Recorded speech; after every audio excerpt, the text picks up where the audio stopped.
Tandem Nomads, episode 116. You go through a transition, you can understand yourself and get to know yourself better.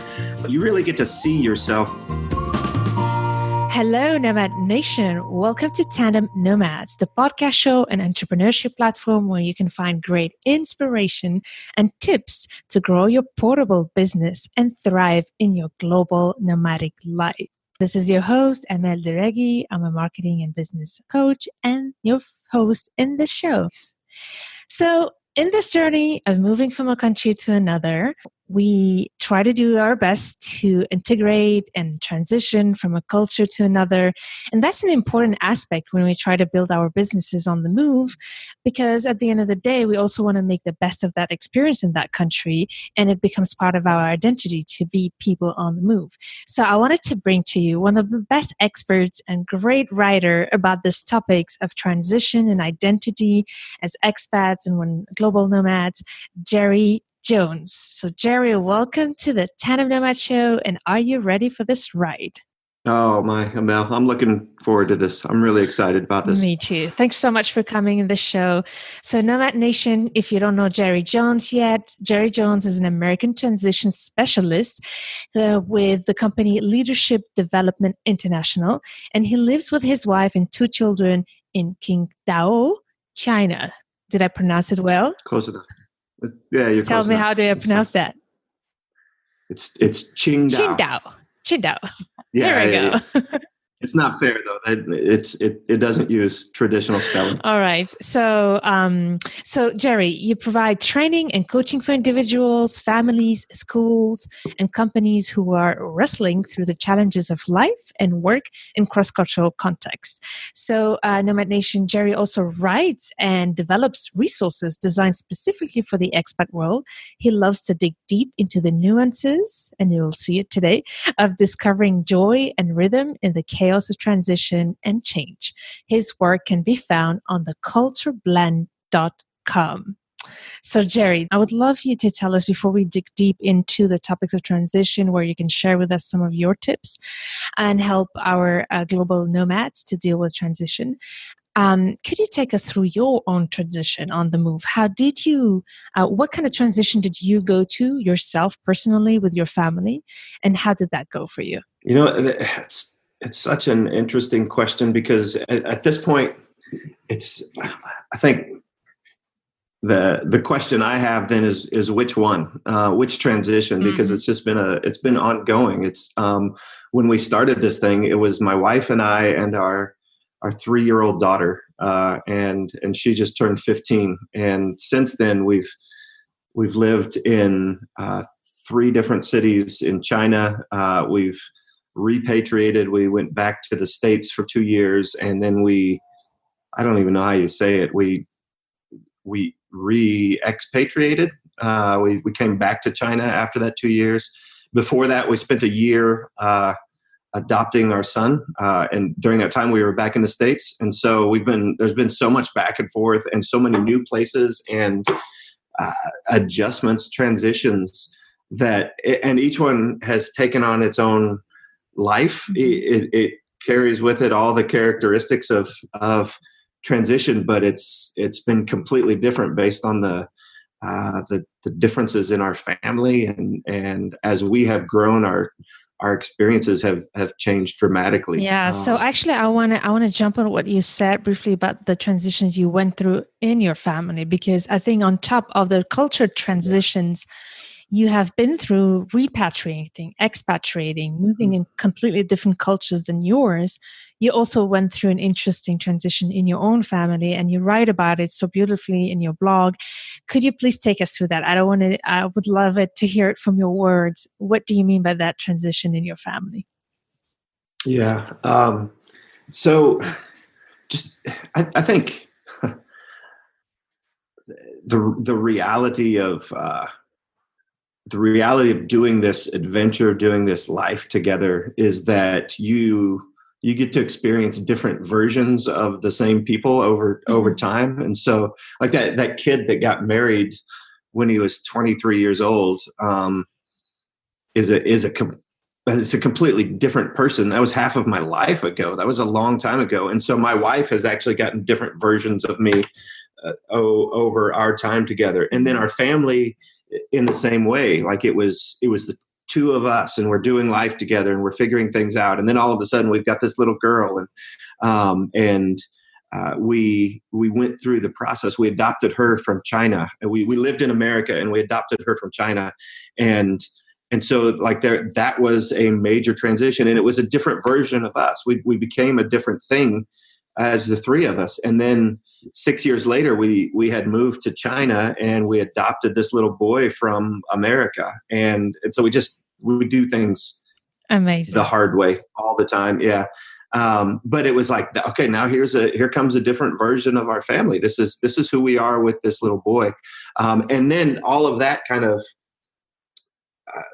put it or like wrapped up in the context of cross-cultural transition. And so we're learning to be expats. We're learning to be foreigners with this little girl who is Chinese and yet not. And so everyone around us goes to her and talks to her and thinks, hey, can you speak for your family? And she's just confused because she only speaks English. And, Wow.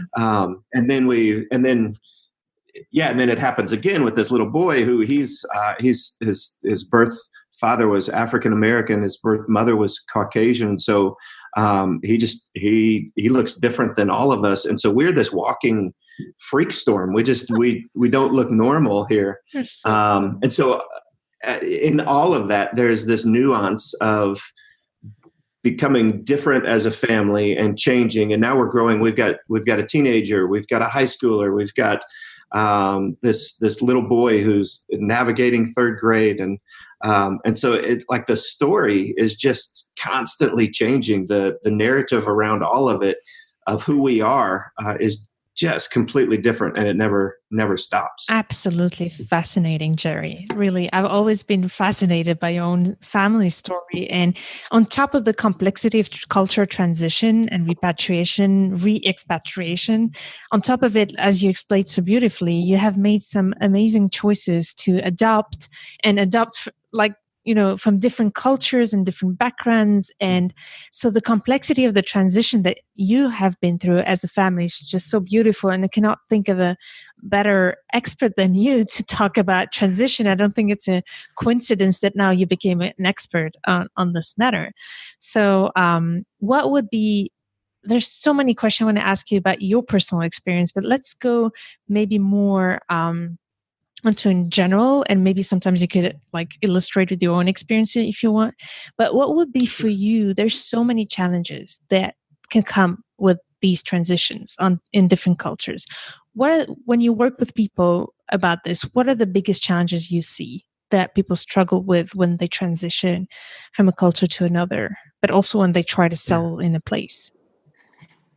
Yeah, there's so many, right? There's just, and they're so nuanced, and they're so unique to the individual, to the family, everyone. I think that's, I think one of the big challenges is that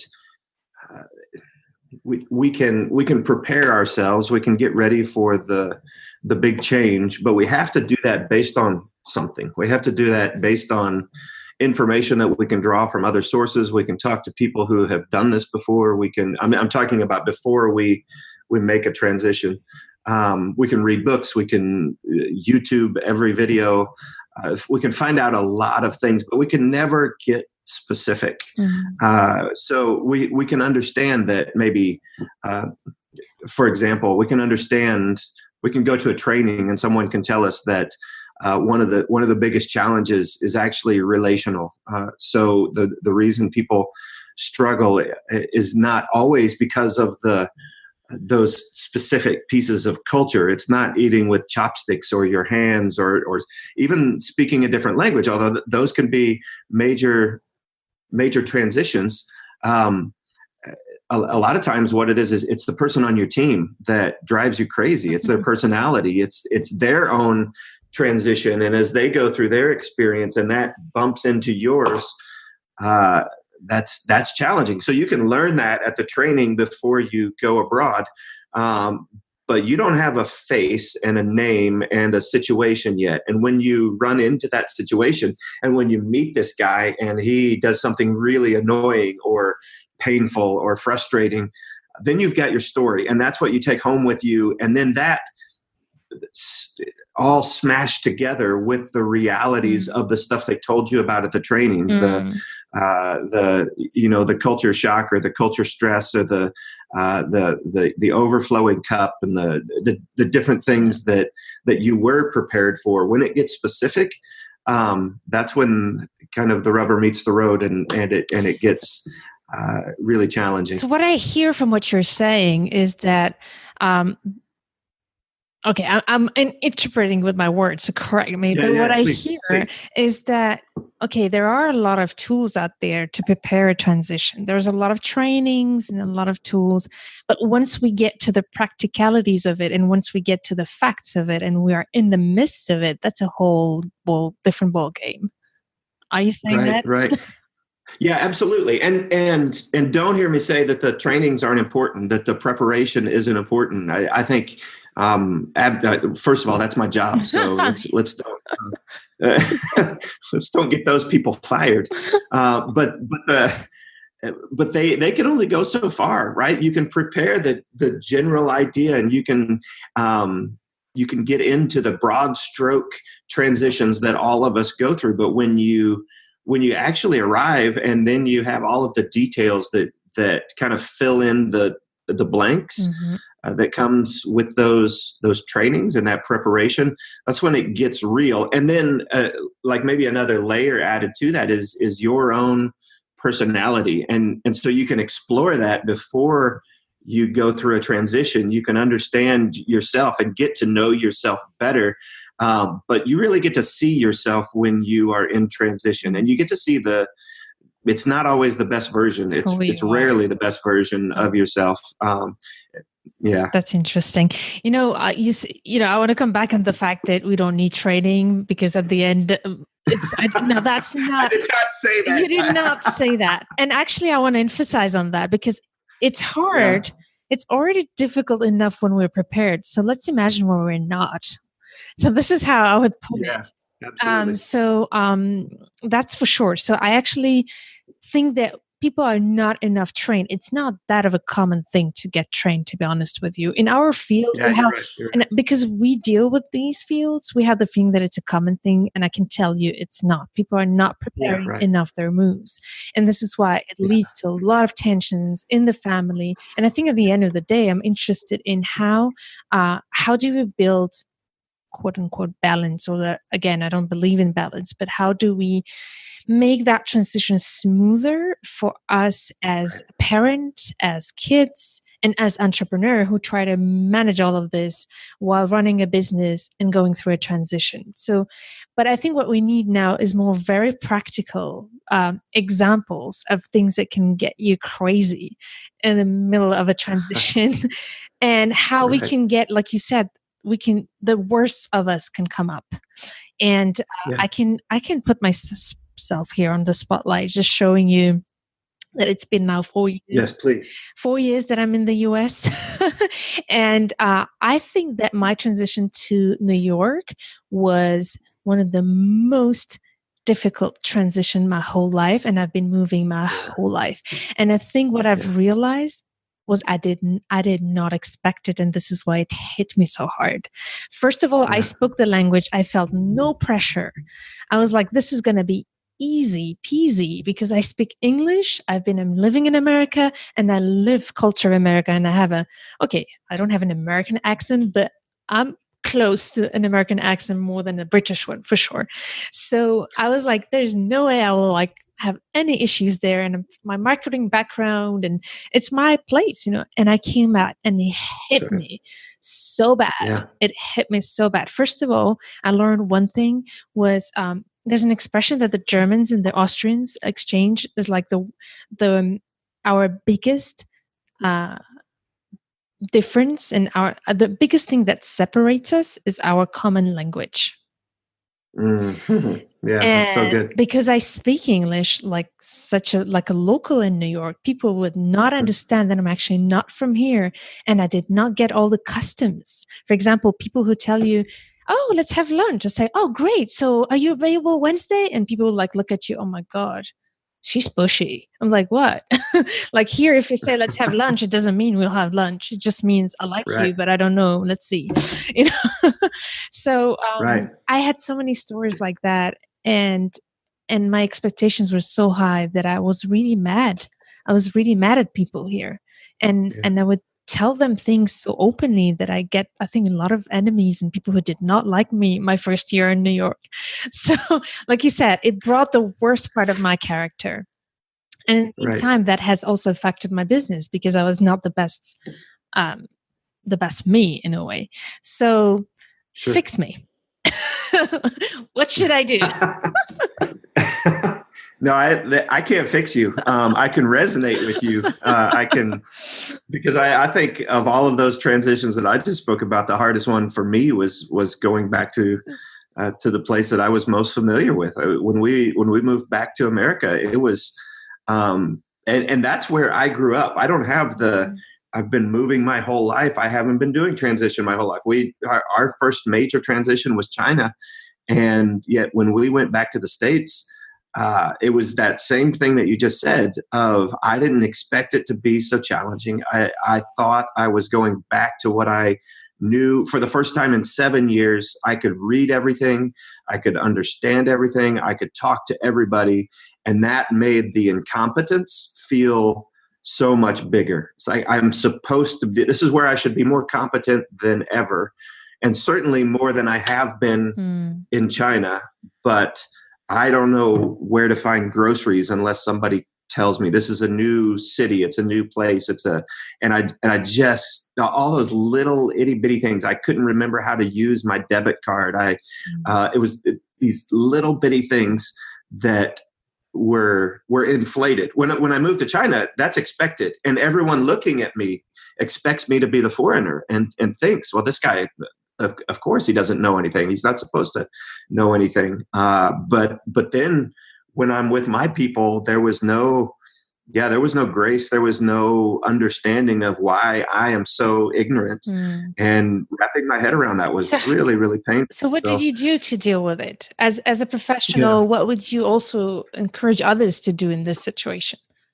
Yeah, I think for us, the absolute best thing that we did, and I know sometimes this is hard, sometimes this is not as accessible. We were incredibly blessed to have people in our lives that got us, and so there's a sense of, sometimes those people are there, sometimes they're not there, but as soon as you can, find those people, find other people who have experienced transition. It doesn't have to be the same transition. It doesn't have to be people who've lived in the same country or countries that you have. But find the people and go fishing for the people who know what it's like to have questions that they feel like they can't answer because they should know the answer to already, to feel just completely stupid and ignorant in their own space. And those people are out there. Those people are in most places, and more, I think there are people who can resonate with that and understand that. Sometimes you have to go looking for them, and it's generally, like my experience has been, it's not always in the places that you expect to find them. So maybe your closest friends from before, or your closest friends around, or even your family may not be the people who really resonate with your experience and understand what it's like and what the pain is. But there are people out there, and if you can, I don't know, like a small tip is, when we come back from China, we often get the question, "Oh, how was China?" Or "You were in China. How was that?" And there's this sense that they want us to summarize all of our experience, the last 12 years in China, in a sentence or two. And so we do that. Like we summarize it, because if you don't really want to hear the fullness of that answer, then I'm not going to bore you with that. I've bored way too many people by trying to talk too much. Yeah. And so we give a short answer that draws them in and gives them an opportunity to ask more. So yeah, you know what? It was really great. And it was really hard. And maybe 80% of the people will be like, okay. And they can move on and be done with it. But somebody is going to ask. They're going to say, "Oh, really? What was hard about it?" And then we can give a few more sentences and just a 3-sentence answer, and then a 2-paragraph answer. And then once they have continued to ask questions, those are the people who are going to resonate. Those are the people that are going to connect and probably want to hear your story. And they're also the people who have great stories themselves. And I think a point that is often missed for the repatriate is we're often like, it's really common to feel that sense of, oh, I thought people would want to hear my stories. But to ask ourselves the question, do we want to hear theirs as well? And are we willing to sit down and listen and to ask questions and to dig into their story? Because even if they stayed in the same spot, even if it's your family who hasn't moved at all, life happened and they've got stories too. And so just because we got to be the ones who lived abroad doesn't mean that they don't have great stories as well. You're touching onto something so interesting, because I know it's funny, we don't talk about it so much, but I can see it in some of the groups we're in and conversation I've had. We expect people to be interested in a meaningful and deeper way in our experiences. Right. And I love that you brought up this, like, first just summarize it. And if people want to know more, they'll make sure that they'll show you that they want to know more. So go deeper only if somebody asks more. And if not, it's okay. And let's not forget that our families back home, for example, or friends back home, they have that, like you said, their own life to go with. And we have to be careful to not have this feeling that we're living something exceptional that's worth listening to, that we don't have that behavior in a way. But what's interesting in our conversation in this first part is that we're focusing a lot on the basically our roots. Like, what does it say? Everything we've been discussing here is about repatriation, is about what does it mean to our friends? How do we actually, and I think that the reason it comes up is because our experience is in a way touching our identities, and the one place where we go to check in with our identities back home or back with our family. Let's say back home, although that back home is really difficult to call home per se, but, but where the roots are. So that's I think one of the biggest challenge, I think, in expatriations. Maybe sometimes it's not so much adapting to the new culture, but actually how do we mirror who we are with how we transform over time in our identity. And I think that's there's a transformation. We're never the same people once we have gone out. Yeah, absolutely. Absolutely. I love the way you said that. I love the way you bring the experience and the identity together, because you can't separate those two things, right? And yet one impacts the other, and they mold and they shift and they change together. They impact each other all the way through. What you were saying is, I want to take this example of I Am a Triangle. Nomad Nation, if you don't know this platform, I'll put it in the show note page of this episode. I Am a Triangle. I also interviewed the founder, Naomi Hathaway, and I love that metaphor of saying, you are a square before you leave. You go to a circle and you're no more a square, but you're not a circle either. You become a triangle. Right. So I think that's probably one of the biggest challenge, I think, of transition is not so much the transition, although there's a huge part of adaptation, but more like how we are transitioning in who we are as a person and in our values. Yeah, absolutely. Our values are really challenged somehow. Absolutely. I think there's something just truly magical about seeing your values, what those core values that were put into you wherever and however you grew up. But then every transition gives you an opportunity to see yourself through the lenses of a different place. and a different people and a different set of values. And it doesn't always destroy your values. It doesn't always change your values, but it tests them. It challenges them. It makes you think, like, are these values, are they as absolutely important as I have always thought they were and always been taught that they were? And there's just something really rich about that. Like, that's when it gets good, when you can start, when your identity is stretched by the identities of the people around you, and then you start connecting with them and seeing them, because when you were back here looking at them, you had to make the jump. You had to make the assumption based on all of the information that was given you. But now you have a relationship, and now you have made a friend, and it stretches and challenges everything that you thought you knew before. And to me, that is one of the great, rich, wonderful experiences of life, is growing through that transition and becoming a different version of yourself, time and time again. And I think that's something we have to accept in a way and embrace. But it's not that easy, I have to say. Jerry, I want to share with you what happened to me. I remember 4 years ago, I was going, like I said, through a difficult transition. And I realize now with this conversation with you that actually this transition was difficult because it was challenging me in my values. But even worse than that, I was realizing how to say, I think I was actually interviewed on a podcast where I was explaining that. Let me find a way to phrase it. It's so complex, but basically, I have been raised and born abroad. I've never lived more than actually my passport country, which is not anymore my passport country, by the way. I only lived there for 4 years. and my parents' country, here we go. Let's say I only lived 4 years in my parents' country, and which is my country, but anyhow.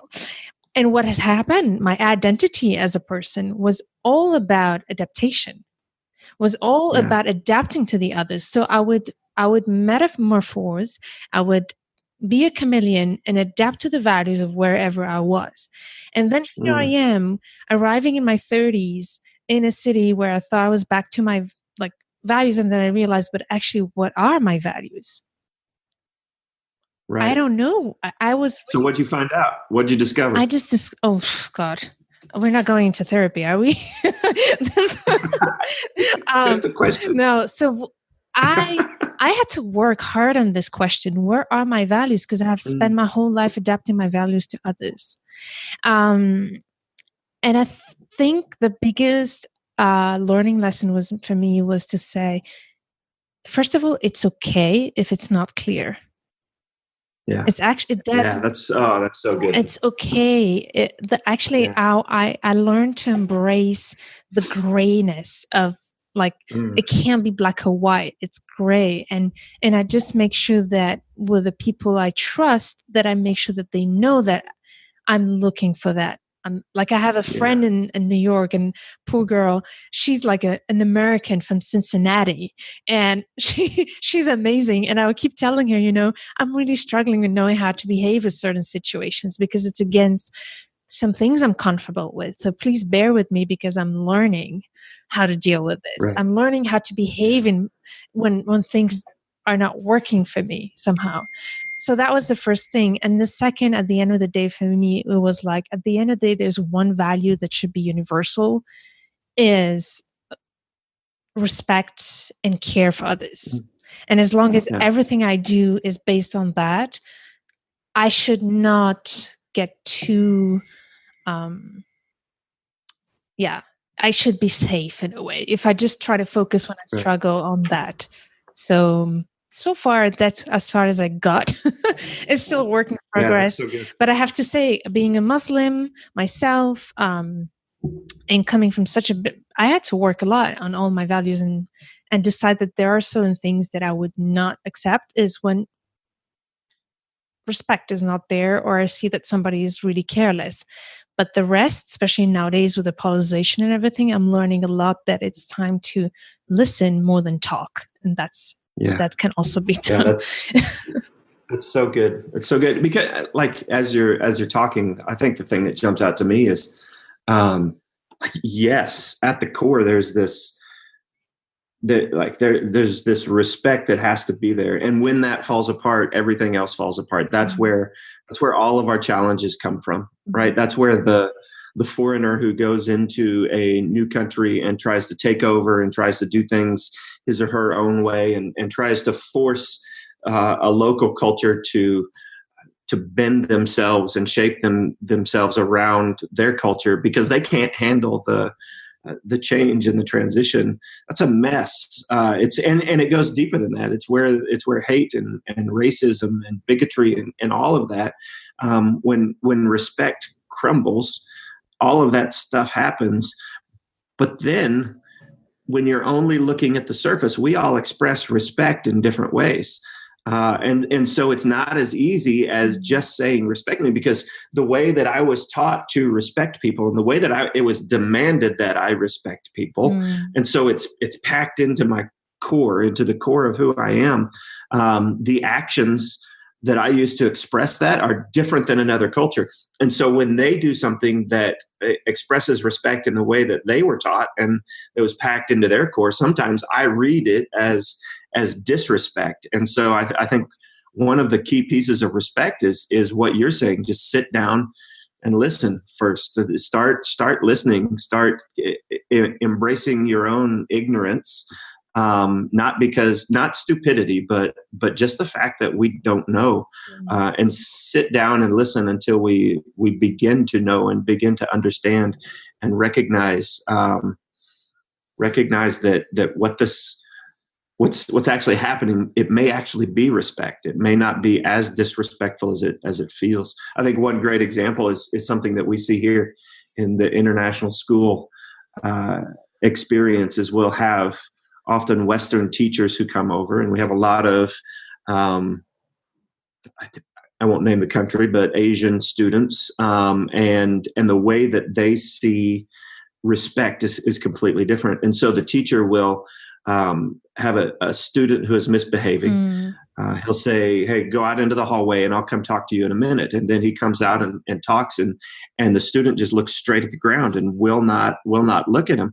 And he says, "Now you need to look me in the eyes when I'm talking to you. Look me in the eyes." And they glance up and they look right back down. That's a sign of respect in China. Yeah. But the teacher's getting furious because they won't look him in the eyes.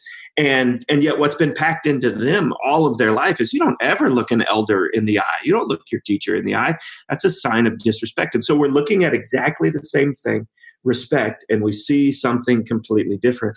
And the only way past that is it's listening over time, right? You can learn a little bit about that at the conference, at the seminar, and it's good. It's good to the training is good to kind of tell you what to be aware of. But from that, you've got to be willing to just shut up and listen and continue to hear over time and notice those things when they feel terrible. That's something to pay attention to. That's a point I wanted to bring up. I'm glad that you talk about this, that, when we talk about asking at the beginning, or saying, ask questions, find friends to understand how things work. Yeah. I think we need also awareness to know I'm being challenged here and I'll realize it. So it's very important that we stay alert while we're going through a transition, adapting to a new country, new culture, that we stay continuously, at least for a while, alert that everything that we are absorbing is going to be processed without the basics we have. And we need to be aware about that so that we realize that maybe it's not the way we think it is. Like give the example of this boy. So another thing that helped me was to use a method that's more for nonviolent communication. But when we say listen, asking questions also, or saying, if something bothers us, I try. It's not easy always to think about it if you're pissed off and it bothers you. But it's like, say, I'm feeling this way right now. Could you please help me understand that this is the way it is? I feel like, for example, actually I had this conversation today where I was like, I'm having constructions at home and it's been 4 months, nothing is moving. I'm like, I'm feeling very confused of the reasons why this is happening. Could you please help me understand why it's taking so long? I would really need your help to understand. I know, but it's like asking questions, I guess, and making the other one aware that you are confused and need help to process and decode the situation in a way. Yeah, that's so good. And there's so many, I think there's so many misconceptions about questions that we have. I think sometimes we feel like we have to kind of construct the perfect question so we can achieve the perfect answer. And that honestly, I think that's where a lot of things fall apart. I think the challenge with answers is once someone gives you an answer, no matter how qualified they are, if they feel more qualified than you, um, you think you've got the answer, and so you stop asking questions. But there's so much more to it. There's always so much more to it. And so when we move to another culture, there's just lots of things that don't make sense, and so we find the safest place to go ask a question. So for me, oftentimes that's another expat. That's somebody who has been here a little bit longer than me, but because they speak my language, because they know me, because they know how to talk to me, and I'll go ask them a question like, why do they do that? Why is too big of a question for anyone to answer, let alone this other foreigner who's just been here slightly longer than me. And so I ask them why, and they tell me why. And so now I think I've got it. And all that's happened is they've transferred their bias into me. And now I move along as if I understand all of the workings of this new culture. And things continue not to make sense, but I can put that stamp on it. I can say, oh, well, that is because this guy told me about it. And that's a terrible way to move forward. I think if you're going to ask the question why, then commit to asking why 100 times to 100 different people. And then it will start to become a little bit more clear, and just recognize that you're never going to fully grasp the nuance of why. That's it's too big, but you can. How about asking how instead of why? Yeah, sure. How, what, when, because for me, why means you have to justify why this is this way. Although we can't justify that a culture does that instead of that, but rather is how do you do it in the best way? I would see that. Yeah, that's good. That's good. And we want to know the stuff that is thousands of years old and comes from deep philosophers and great thinkers and powerful leaders and wars and like stuff that has been shaped over time throughout centuries. And we want this one person to tell us why in a few sentences, please, so we can understand that. Yeah. And so, it's just, to me, it's much more, and it's kind of like, as you began, like, how has our transition been? Well, our transition has been ongoing. It's been multiple things over several years. And that's kind of how our understanding goes is, I can understand more by asking this one person. Now, I'm not saying don't talk to the other expats, because they do know more than you. But there's also more to it, and there's more to understand, and there's more people to talk to, and there's different ways of looking at it. So from what we've been sharing here, what I extract from it is that we can already see the complexity of it, and it's really hard to simplify this in simple takeaways. But it's funny because I think we're circling back to where we started by making fun of your job, that it's not necessary.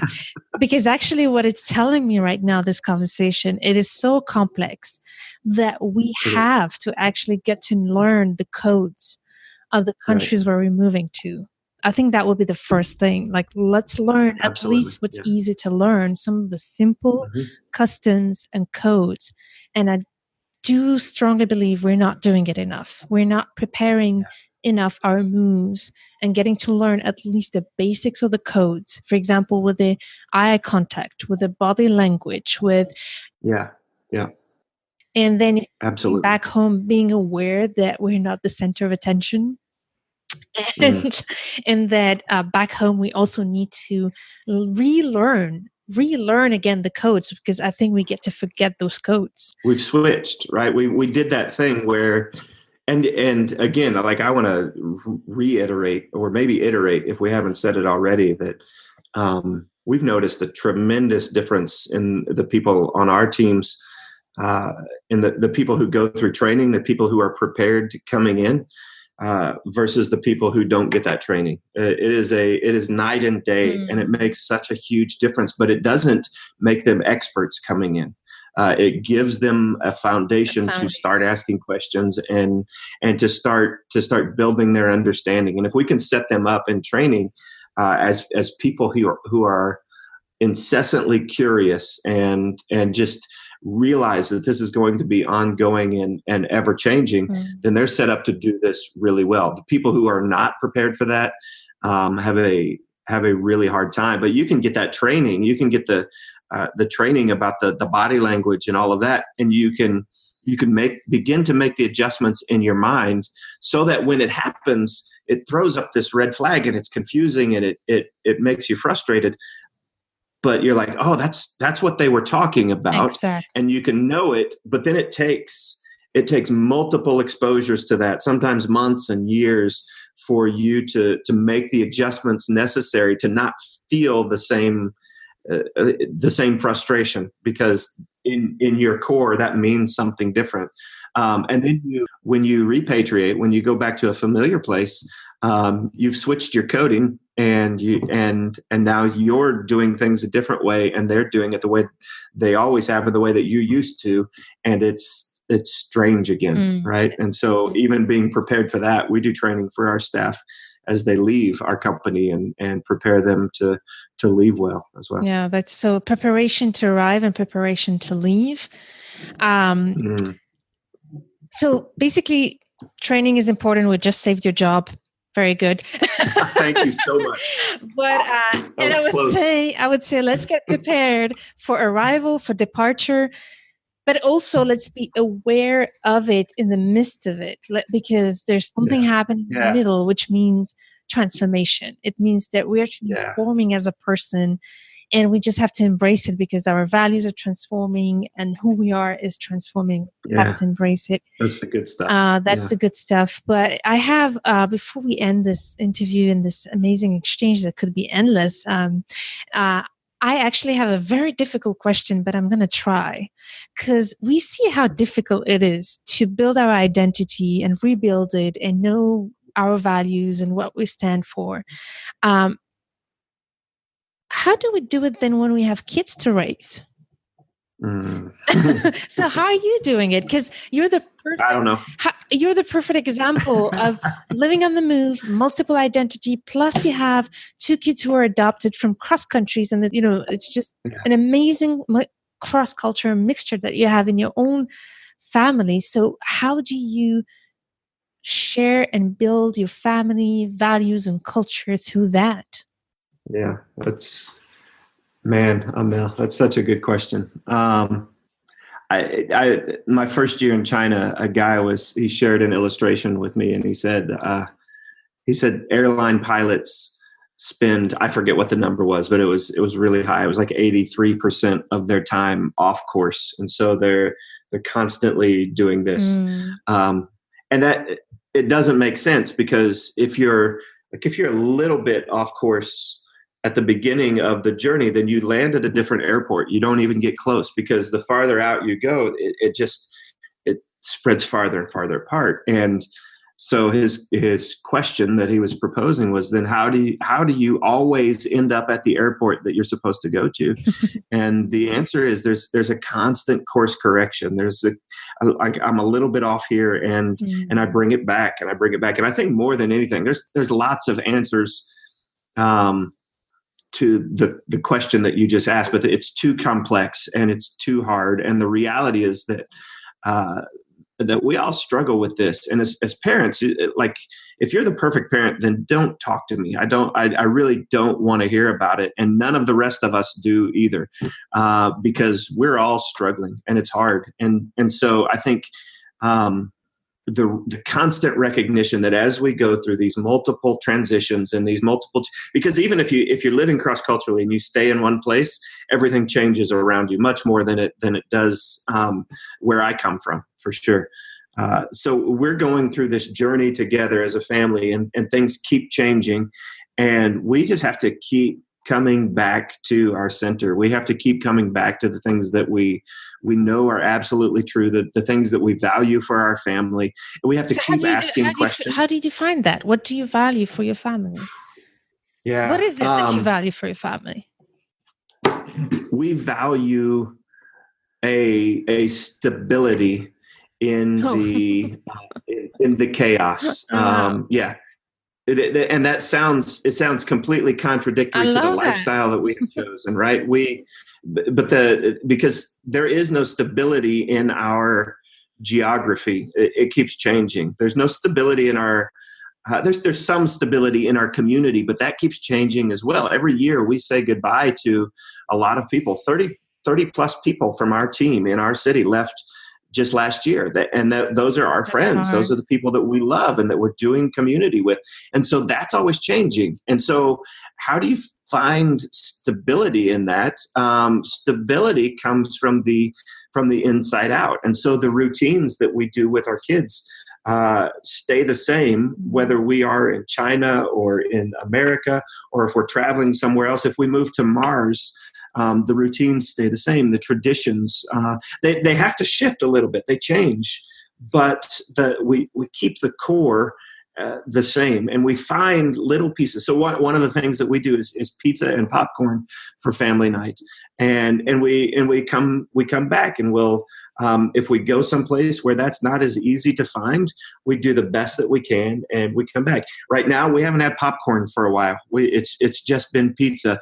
But my kids will always know that when popcorn and pizza are together, there's something special about the bond for our family. And I want my kids 20 years to now to finish the sentence. When I was a kid, we always had pizza and popcorn for family night. And I want to think through, how do I want them to answer that question in different ways? When I was a kid, we always, or when I was a kid, we never. And that's where the stability comes from. Creating your own tradition. We did. Yeah, absolutely. And so finding those things that don't ever change is a great way to point to the values. So what do we want to express to our kids about our faith? What do we want to express to our kids about our family, about community, about relationships, about all of that? And sometimes we do that really, really, really well, and other times we don't, and we have to keep coming back. And so we reinstitute those same conversations between my wife and I, and we have that conversation often. Hey, we're a little off track here. How do we pull this back? We've gotten into this rut. We've gotten into this place because the reality of life in constant transition, or life cross-culturally, is that it's still life, right? It still has the same characteristics of any other life. And that's it. I mean, the dishes still have to be done. You still have to eat. It's not all the glamour of cross-cultural stuff. It's just life. And so we got to keep that on track. That was so interesting. I loved how you shared your personal experience with the pizza and popcorn, for example. It's just so great. For me, basically, that's definitely a great insight to think about what are the traditions and routines you can build on the move that don't depend on your environment. Yeah. What is the thing that's easy to implement that has less chances to be challenged if you move to another environment? So that's a great thing. And the second thing I would say, I would extract from what you said, is leave the space to readjust, to have those, like, it's not a one-time thing. You have to constantly take the temperature and say how we're doing on this, and have a conversation within the family. How are we doing? What can we improve? And that's the beauty of it at the end of the day, to always be aware about how we're evolving in the midst of this. Yeah. And in all of that, you're giving yourself the freedom and the grace to mess up, because all of us do. And we all get off track. We all make mistakes. There is no expert that can tell you how to do this perfectly, because we're just not perfect people. And so when you mess up, there's got to be the space to come back to center, and not just to say, oh, well, we've messed it all up, but to get back to what you have always known is core and essential. Yeah. And this is so great. I would also add, I guess I don't have kids, but as I haven't been myself a kid, leaving space for them to know that they can talk about whatever Yeah. is bothering them, and communicate and negotiate things regularly, Yeah. so that to make sure that Yeah. everybody finds their own way of dealing with the transitions and building their identity on the move. So that's definitely. But I think that you had, I checked in your website and I saw some amazing little ebooks and games and questions that I thought were so well done. So can you tell us about, I'm not sure about the title anymore. I think it was 99 questions, and then you had an activity book. Can you tell us about that? Because I found that really useful. I actually want to try it out. It was really cool, those games and things like that. So tell me about the 99 questions. And then I think you also had another one with some games or creative ideas. I don't remember the title. Yeah. There's a couple things, and I see those as things that I get to do. I love thinking through how do we do this more effectively, and how do we help people do that. And so the idea behind there's two questions. One called or two questions. Sorry, there's two resources. One called 99 Questions for Global Friends, and the other one, 99 Questions for Global Families. And it's just that. It's just 99 questions. And the idea is so simple that a lot of times I think the question that we want to understand is and especially as an interculturalist, as someone who thinks about this stuff all the time, we want to dig deep into the pieces of culture. And so we want to pull out all of the big words that we know about crossing cultures, and tell us about personal space and power dynamics and all of those things. But sometimes the magic happens when you just ask, hey, how do you prepare a meal? And if you sit and ask that question with someone from a different place, what you get is a really fun conversation first. You get insight into their life, but then you start learning all of those questions that you had about culture, about the deep culture stuff, because you learn about family, and you learn about relationships, and you learn about food, and you learn about what's exciting, what's not exciting, what the challenges are. You learn about the roles of men and women in a culture, and you learn about who cooks the meal, what they talk about when they cook the meal, and all of that. It's just like this explosion of culture. Those questions are they're so interesting, and actually it leads to interesting conversations. So I really recommend it to check it out. Absolutely. So there's one for the families and one. Yeah, one. Can you go? The one for the family was just I recognized this is one of those off track moments. Was I recognize the question I'm asking my kids always is, hey, how was your day? And that was it. And we would just leave it at that. And we would just kind of walk through that. And I'm recognizing, man, they're having this wonderful, amazing cross-cultural experience. This is my job. I teach other people to do this and to connect with people who are doing this. But I'm missing how my kids are processing this. Mm-hmm. And so I just want to be able to see what's behind their eyeballs a little bit and see how they're processing this experience. Mm-hmm. And so it's 99 very simple questions.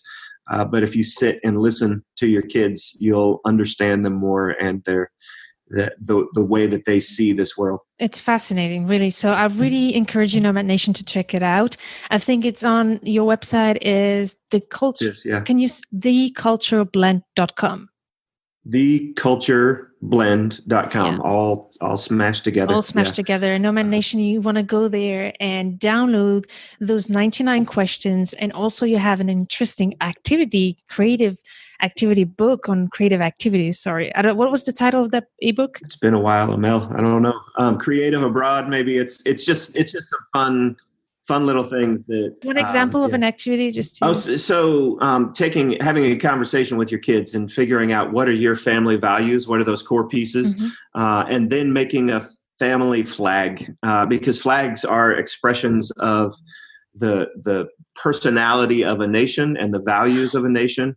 And so as you discover what your values are as a family, make your own flag and put symbols on it, and do that as a family, and then fly it proud. Oh my That's God. one example. This is amazing. So Nomad Nation, you want to check that out, thecultureblend.com. And I was like, so excited when I heard the family flag, because I want to share with you a little story. When my husband proposed, my first concern on top of my career, I was like, I know what it's going to be, and I don't want that anyhow. But the second thing was like, how am I going to manage this? Married to an Austrian, Algerian Muslim, brought up in different countries. Where do we have kids? Right. How are we going to do this?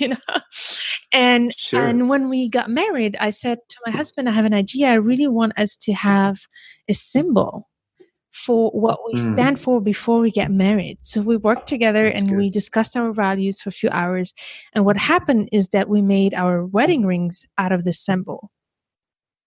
Wow. So yeah, good. actually, so you see it every day. Yeah, we see it every day. I said, and this is, we both wear it as a symbol of our values. And if we have kids, then we'll make sure that they'll have it too, so that we can build our own tradition and our own flag of what we stand for. And it's actually a migrant bird around the globe.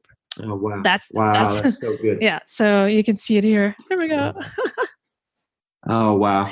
I love it. Yeah, so I really I love that you talked about that, because I really think every time we're like in those moments where we question, we remember ourselves by just looking at that ring that we were both wearing. Right. And it leads also to really interesting conversations with people. So so good. So Nomad Nation, check that out. The Culture Blend, lots of interesting activities like these that you can do to make the best of this experience, and turn this challenge into an opportunity. Like I like to say, opportunity to have fun, opportunities to learn, to grow, and to make the best of every single experience we have. But tell me, Jerry, before we say goodbye, what would be your last message you want to share here about this topic of transition and building our identity along the way with our family? Yeah, it is so hard. That's not it. That's not my point yet. It is too hard to. Is it too hard to do it, or is it too hard to summarize? No. I'm getting to the point. It's so hard, but it is so hard because it is so good, and those two things are tied together. The saying goodbye every year, that it just sucks. Like there's no way around that. It doesn't get easier. It's hard to let go, but the reality is saying goodbye to those people hurts, because those relationships have been so good, because you went deep in a short amount of time and you did life in a hard place and in a hard way. And I think there is something so rich about the experience. I wouldn't trade this for anything. And so if you're on the edge of thinking, should I do this? I'm the guy who will push you over that edge and say, absolutely do it. If you are in the middle of it and it's hard, I'm the guy who would say, hang on and press through this hard bit. Because it's really hard, because it's really good. And even if you are the person who has come through it and been broken and hurt, sometimes it doesn't always come around, right? Sometimes it just stays hard. But there are life things that are built into you. There are experiences, and there are things that come out of that set you up to do the rest of life, no matter where you do it, really, really well. And so I'm a big fan of life abroad and cross-cultural everything. And it's hard because it's good. That's so beautiful. I don't want to add a single word after this. There's no better way to finish this episode. So Nomad Nation, I hope that you enjoyed this conversation with Jerry Jones, and check out his blog on thecultureblend.com. I love the way you write, Jerry. It's you have such a beautiful way to put this together and really take this into very practical ideas like the questions and the games. So Nomad Nation, check it out. My pleasure. This has been great. Thank you. Nomad Nation, I'll see you the next episode, and stay tuned to turn your challenges into wonderful opportunities.